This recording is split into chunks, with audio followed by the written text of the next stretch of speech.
Good evening and welcome to India Ahead at 9, the only show on primetime Indian television that debates and discusses the solutions and not just the problems. I'm Sanket Upadhyay. Odisha Chief Minister Naveen Patnaik did something which some called empowerment. The others say that this is a smart cover-up for he knows he's losing. He announced that 33% of the Lok Sabha tickets from his state will be given to women. Now there's some resentment within his own party, where the supposedly winnable candidates feel that their rightful space has been taken away. Now earlier this afternoon, another regional satrap went a step further. Mamata Banerjee announced that 41% of the TMC Lok Sabha candidates are going to be women. My personal take is that you can say whatever you want, but these two parties have taken the lead in 2019. Why wait for women's reservation or a women's reservation bill? Women do not need this act of charity. If political parties are really serious, give more women election tickets. Simple. Will the two big national parties do this? Is the big question that we are asking. We will show you some figures to prove that their track record, that is the BJP and the Congress's track record, is simply abysmal, terrible. The motto for today is this: don't wait for women's reservation bill, dear political parties. Just do it, like Mamata Banerjee and Naveen Patnaik. The time has come.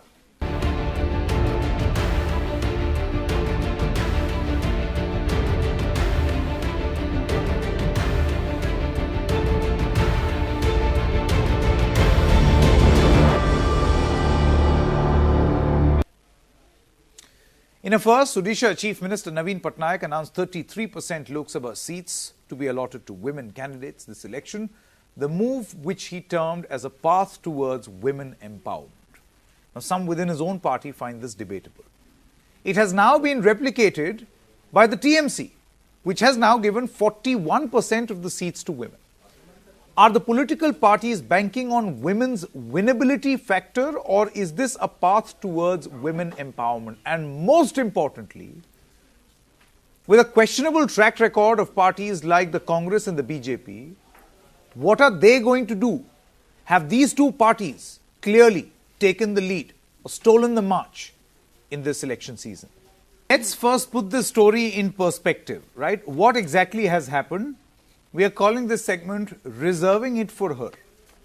The BJD and the Trinamool Congress have announced reservation for women. The party is to reserve seats for women candidates only. The TMC will field, in exact numbers, 40.5% women candidates for the upcoming 2019 Lok Sabha polls. According to Mamata Banerjee, you can read that as 41%. And in Odisha, that figure is at 33%. Now, in 2014, interestingly, Mamata Banerjee gave 33% seats to women. So she has a good track record. That achievement is now with Naveen Patnaik, this man on your screen. He says, the Odisha Chief Minister says that 33% tickets will be given to women. Odisha sends 21 MPs to Parliament. So that will effectively translate into 7 female candidates. That's the reservation. Now the point very simply is this: whatever be the logic or the scale, the point is it has been done. Minus reservation, minus women's reservation, this has been done. Now for the big question, will it be followed across India? Well, million-dollar question, because the BJD and TMC's decision can trap national parties like the Congress and the BJP. Let's first understand, why do we say this? Let's quickly take a look at this presentation as to why we are saying this. So she, the MP, let's look at the national party track record. First the BJP and then the Congress. So the Congress's figure is on your screen. The BJP's figure, based on their 2014 performance, is 8.8%.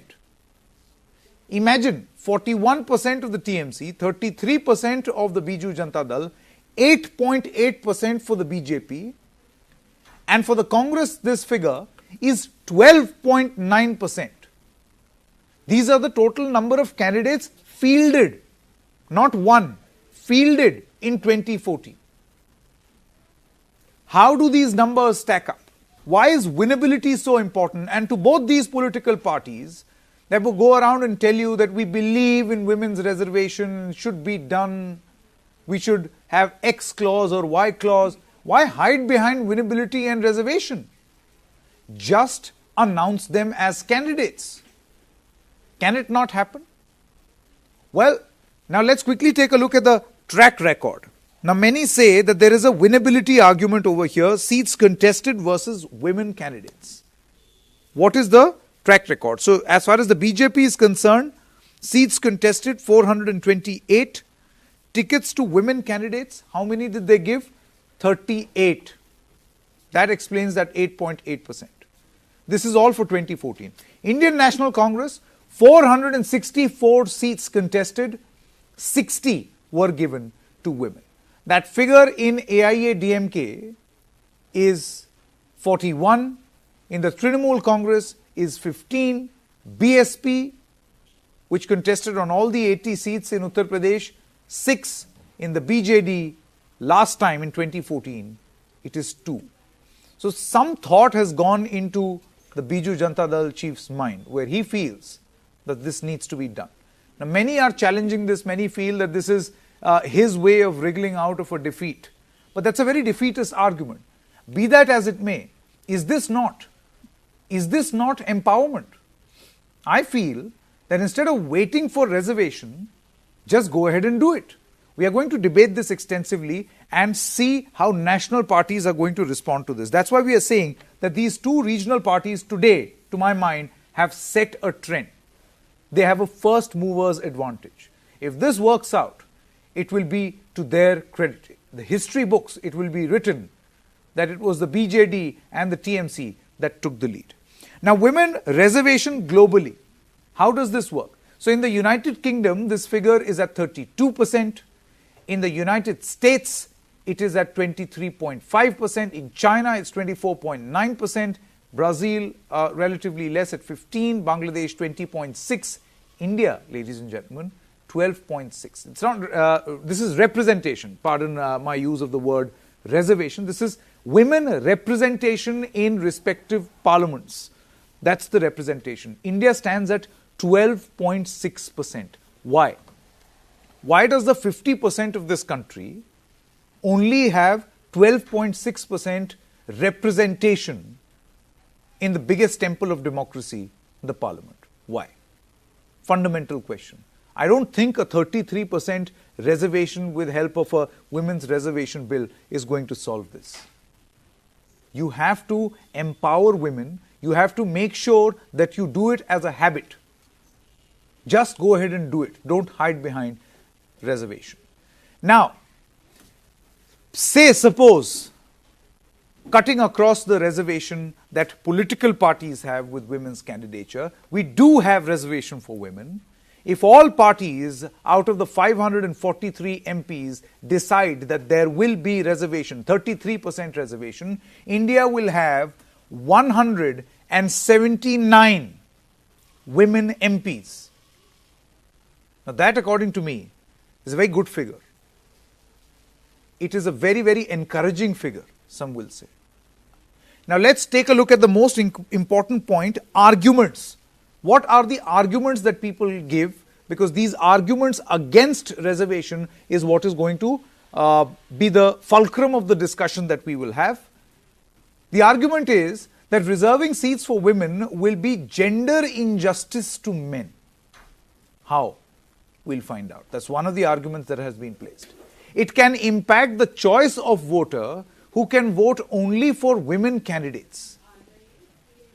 Another argument is that 131 seats are reserved for the scheduled castes and scheduled tribes. Another quota may impact the overall performance of the parties.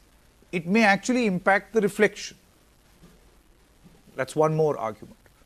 Maybe they have a point, but it is an argument which is debatable. Political parties, and that's one of the things that has been said in the past by parties like the Samajwadi Party. Mulayam Singh Yadav has been saying this again and again. Political parties should appoint more women functionaries, implement this internally, and then bring it to the parliament. Now, what is the status of the women's reservation bill? Ladies and gentlemen, a pending bill has a 15-year life. It may not achieve a desired result. So to all those political parties, particularly the two big ones, who are talking about women's reservation and women's empowerment, the Women's Day was celebrated just a few days ago, I'm saying, don't wait for reservation. You're not doing women of this country a favor. Just give them those tickets. You want to worry about winnability? Well, there is no guarantee that the men are going to win. I think she, the MP, has to be the big motto, the big decider in these 2019 elections. Joining us at this moment is BJD leader Sasmit Patra. Sasmit, good evening. The Odisha Assembly has passed a legislation for 33% reservation in November 2018. Why did you announce the decision of allocating reservation to women in Lok Sabha only now, just before the elections? You see, the legislation is supposed to have been passed in the parliament. Unfortunately, though the BJP has been in power and had the majority to actually pass it in the parliament, it has failed to do so. So, despite the fact that it is not been passed by the parliament, does not hinder the Biju Janata Dal from deciding on its own that we will offer 33% reservation to women for the Lok Sabha seats in the 2019 elections. And our Honorable Chief Minister, Shri Naveen Patnaik ji, the party president, has already confirmed it, announced it, and we are very happy about it. Mr. Patra, though this is a welcome move, why did you restrict it to only MPs? Now, Odisha has a unique distinction of having a Vidhan Sabha election as well. Why didn't you offer similar reservations in the assembly? You see, the fact is that we are going into a simultaneous election. And as a start, I believe the entire country and each political party should come about, like the Biju Janata Dal has done, to offer 33% reservation for Lok Sabha. Once we have crossed that path, then we should look at the state assemblies. In fact, why look at it as a piecemeal basis? It's best that when the new government comes in power, which the BJP was unable to do in the past, they should be able to do it now. And when they come to power, they should immediately pass the 33% reservation bill, which will provide reservation for women, not only in the parliament, but also in the state assemblies. Now, your opposition today, your main opposition in the state, the BJP, has levelled an allegation that it was political, and if BJD was really concerned, they should have allocated assembly seats as well. How do you respond to them? You see, the BJP has to hide its face. Why? Because it's another jumla that they had played out in 2014 when they promised in the election manifesto that if they came to power, they would offer 33% reservation to women for the Lok Sabha as well as for the state assemblies through an legislation. It has failed to do so. So therefore, it has been caught on the wrong foot. It has to save its face. It has egg on its face. And therefore, they're trying to wriggle out of the situation that they have got themselves in. And therefore, they're making these kind of baseless allegations, which clearly shows that they are not in favor of women's empowerment. They are not in favor of women's leadership. And they do not want the women of this country to move forward. Okay. Let's see how this plays out electorally. I think one big one-up that you have against the BJP is that you have done this and they haven't. So it'll be interesting to see how they will take this forward as they move along. Thank you so much, Sasmit Patra, for joining us. That was Sasmit Patra of the BJD, the Biju Janata Dal, clearly in a celebratory mood. I also have Tazeen, our correspondent from Bhubaneswar, with us. Let me quickly introduce all the guests this evening. Atul Mukhi of the BJP, Shah Nizamuddin Faujdar of the Congress, joining us from Bengaluru. Atul Mukhi is joining us from Delhi. We've got Tausif Khan. He's a TMC supporter with us. Barkat Rehan is an activist, joins me in the studio in Delhi along with Yogita Bayan, who's also an activist, and Dharna Jha. Thank you so much, ladies. I would say your opinion is what I would love to hear, particularly on this development. But let's begin with my correspondent Tazeen. Tazeen, what's the buzz? You know, there is another conspiracy theory right here in New Delhi, infamously known as the Latian Circuit, that the Biju Janata Dal has done this knowing pretty well that there is anti-incumbency, there is some amount of anger in the state. Generally, he has not been able to keep his flock together, and he wants to go down as a martyr. So that's why he has given seats to women, so that if he loses, he can turn around and say, well, I tried to do something noble? Well, Sanket, to talk about it, yes, of course, that is one conspiracy theory that is also being floated here in Odisha as well, because obviously the opposition, they're crying out foul that it is Naveen Patnaik's, strategy to play safe, like he is known to do. But clearly, if you, you spoke to Sashmit a while back, and Sashmit, I also spoke to him, I interviewed him a little while earlier. So clearly, BJD says its strategy had always been women empowerment, had very much been a part of the Biju Patnaik legacy. In fact, if I can just recollect, it was in 1990s when Naveen Patnaik, the Odisha Chief Minister, his father, Biju Patnaik, was the first person to initiate 33% reservation in Panchayati Raj institutions, and this happened somewhere in the 1990s. So the Biju Janata Dal clearly stating here that it is just trying to take a way forward as his son, as a leader that Naveen Patnaik is. And this, obviously, his efforts are being lauded. And now the Trinamool Congress has also announced that it will be... No, that's his spin. That is his spin, because there was a 2014 election also where the Biju Janata Dal only fielded 2 women. So, he can turn around and say that I am following in the footsteps of my father, Biju Patnaik. But then where were these footsteps in 2014? Why have they miraculously appeared in 2019? Well, that's correct. Two MPs, 2 women candidates were given tickets, and there's 3 MPs right now from Biju Janata Dal. If I can mention that, there were 2 initially fielded, but another lady got a chance after her husband passed away, and she won the by-election. So currently, Odisha has Biju Janata Dal actually has 3 MPs, and all women, all from Biju Janata Dal, there in the parliament. And yes, that is an interesting bit to talk about, and also to mention the fact that he did it only specifically for the Lok Sabha and not for the assembly elections. Now, there is also a buzz that Naveen Patnaik might not just be, well prepared to face an BJP, a rising force BJP, which is actually, there is Modi wave, and so they might just not be able to tackle that on the national level. So maybe fielding women candidates, and if the results don't go in their favor, they might just, accept it as like, we gave our best and we could not do it. But as far as assembly is concerned, that obviously he would try and make it a point that the BJD comes out at least there, because they currently have an 118. Correct. So he's trying to play safe when he says, okay, let's get reservation for the women candidates in Lok Sabha, but let's just try and, still concentrate on winning mainly in the assembly election. Okay.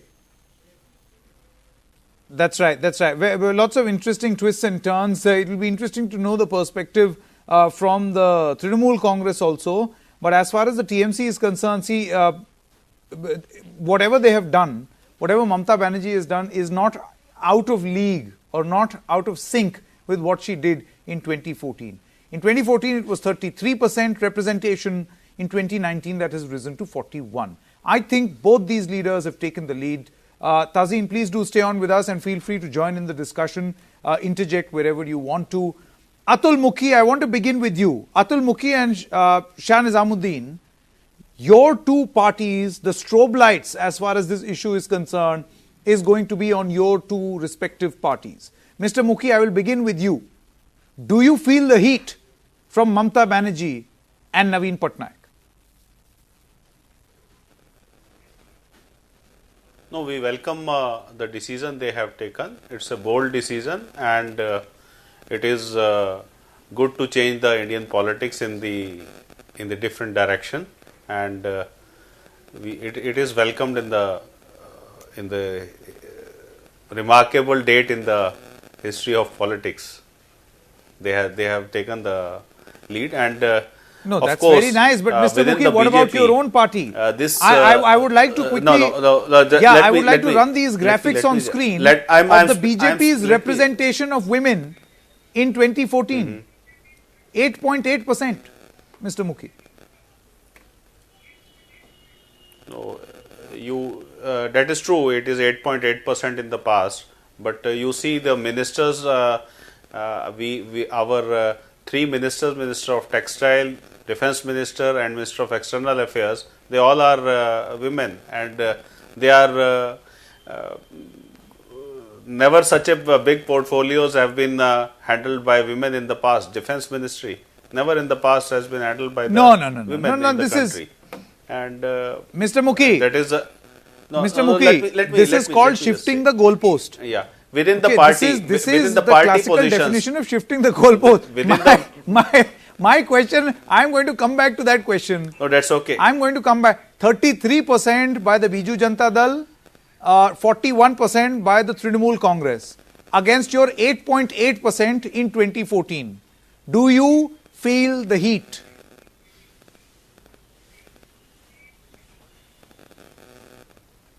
We absolutely don't feel the heat due to this reason, because within the party positions, almost 35 to 40% seats are the party posts are handled by women in the within the BJP, and it is not only in any particular state, it is the nationwide. This policy is ages old within the party.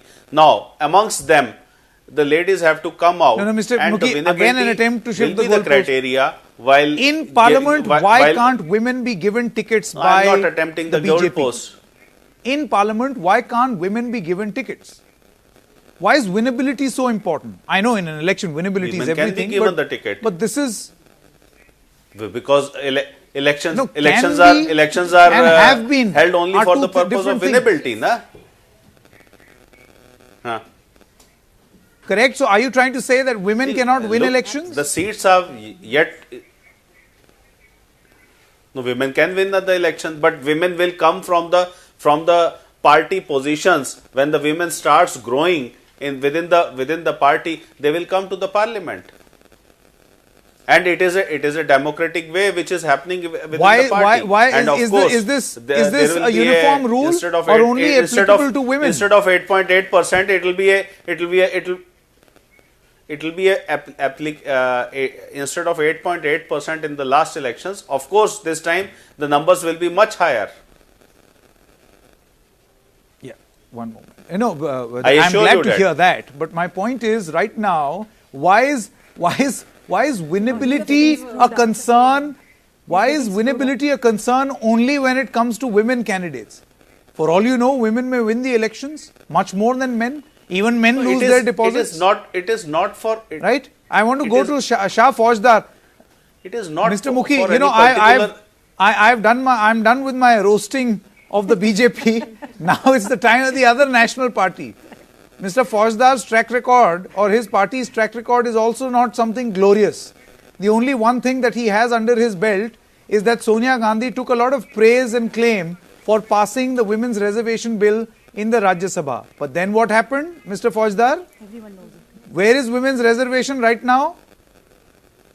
Why is the Congress's own track record 12.9%?